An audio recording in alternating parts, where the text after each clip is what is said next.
اعوذ باللہ من الشیطان الرجیم، بسم اللہ الرحمن الرحیم۔ ہماری دنیا والوں کے معزز دوستو، السلام علیکم ورحمۃ اللہ وبرکاتہ۔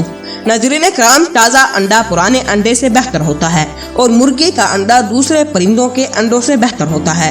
اس کا مزاج معتدل ہے، البتہ تھوڑا سا سردی کی طرف مائل ہے۔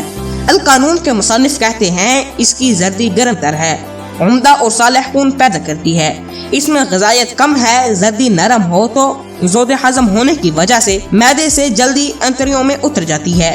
دیگر حضرات کا کہنا ہے کہ انڈے کی زردی درد کو سکون بخشتی ہے، سانس کی نالی اور حلق میں چکنائی اور ملامیت پیدا کرتی ہے، حلق کے لیے مفید ہے، کھانسی میں افاقہ بخش ہے۔ انڈا پھیپھڑوں، گردوں اور مثانے کو فائدہ دیتا ہے، بسبب سردی و خشکی گلے میں ہونے والی خارش کا خاتمہ کرتا ہے۔ آنکھ میں گرمی کی وجہ سے سوجن ہو جائے تو انڈے کی سفیدی ٹپکانے سے ٹھنڈک پڑ جاتی ہے اور درد ختم ہو جاتا ہے۔ اگر جسم کا کوئی حصہ جل جائے تو فوراً انڈے کی سفیدی کا لیپ کرنے سے آبلے نہیں پڑتے، چہرے پر لگانے سے لو کا اثر نہیں ہوتا۔ کندر یعنی کہ لوبان میں ملا کر پیشانی پر لیپ کیا جائے تو نزلے میں آرام دیتا ہے۔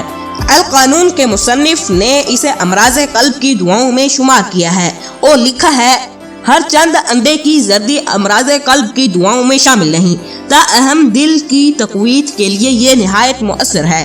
اس میں 3 خوبیاں ہیں، یہ بہت جلد خون میں تبدیل ہو جاتی ہے، اس میں فاضل مواد بہت کم ہوتے ہیں اور اس سے پیدا ہونے والا خون دل کی غذا بننے والے خون جیسا ہوتا ہے، یعنی ہلکا ہوتا ہے اور دل کی طرف تیزی سے حرکت کرتا ہے، اسی لیے جوہر روح کو تحلیل کا باعث بننے اور عام امراض سے پہنچنے والے نقصان کی تلافی کے لیے یہ سب سے زیادہ مناسب غذا ہے۔ دوستو، آج کے لیے صرف اتنا ہی۔ مجھے امید ہے کہ آج کی یہ میری ویڈیو آپ سب دوستوں کو پسند آئی ہوگی۔